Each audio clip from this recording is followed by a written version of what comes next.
Se eu licitei, é porque eu precisava. Se eu contratei, é porque eu precisava.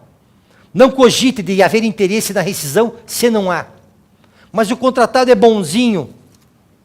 Entendo. Mas a pessoa não concorreu. Mas a rescisão tem que ser unilateral. Ah, mas ele concorda em ser bilateral, assim não tem que indenizar. Ele tem direito a ser indenizado, se for o caso. O que você precisa é assumir teu encargo, tua obrigação legal. É a rescisão unilateral? O faça. É por falta do contratado que seja hipótese de rescisão-sanção.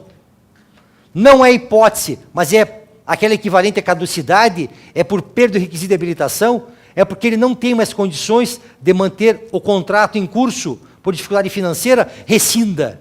Não é castigo, mas para evitar prejuízo à realização direta, concreta e imediata do interesse público. Não há faculdade alguma entre rescindir e não rescindir. Se houver causa, se houver hipótese legal e causa fática, há de ser rescindido. Diferentemente, existe não uma dúvida, mas uma necessidade de ponderação entre manter e não manter, avaliem o que reclama o interesse público. A solução que melhor atende é manter, mantenham. Mas se houver falha do particular, sancionem. Não há falta do particular e tenho que manter, mantenham. Mas fiscalizem a situação econômico-financeira do contratado. Se chegar uma hora que a questão não seja mais de CND e CRS, mas for de absoluta inviabilidade econômico-financeira, tem que rescindir. Não adianta querer manter, não tem como querer manter.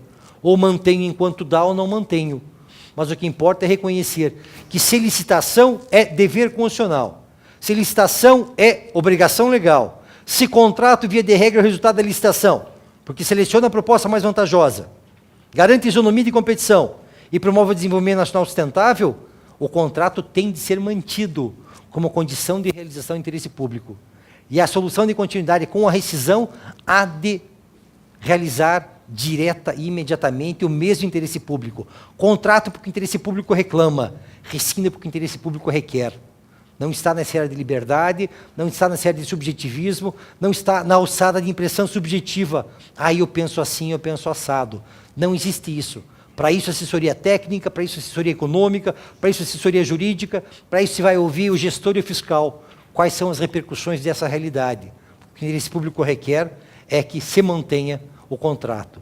Daí eu diria, de lá para cá temos que entender, mas a rescisão exige um passo a passo, exige um passo a passo. Se o STJ disse preveja antecipadamente, preveja.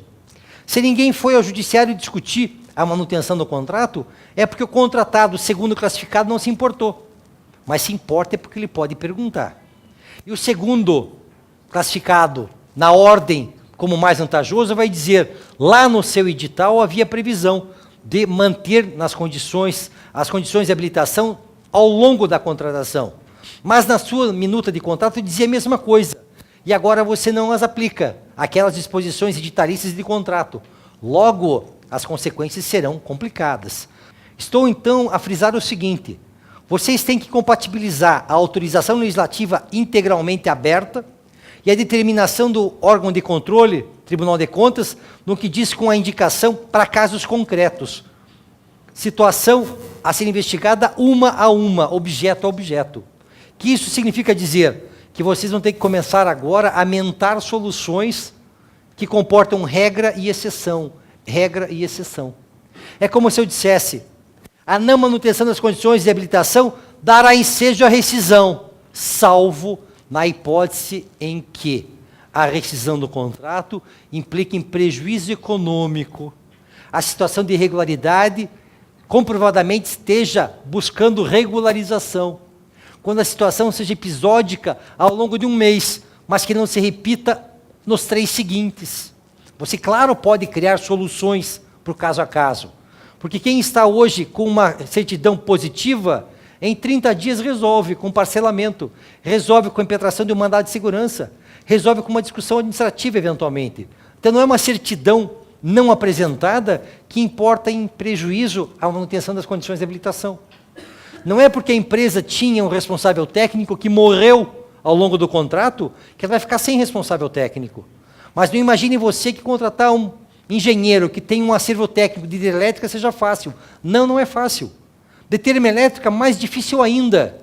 Mas o sujeito não mantém as condições de habilitação, porque o responsável técnico, pessoa física, morreu. Reparem, eu não vou rescindir porque ele morreu, eu vou substituir por outro. Então a tua cláusula contratual tem que prever situações extraordinárias. Permitida a substituição do responsável em 1 mês, 2 meses. Acesse www.jmleventos.com.br e conheça o portfólio de soluções da JML Consultoria e Eventos.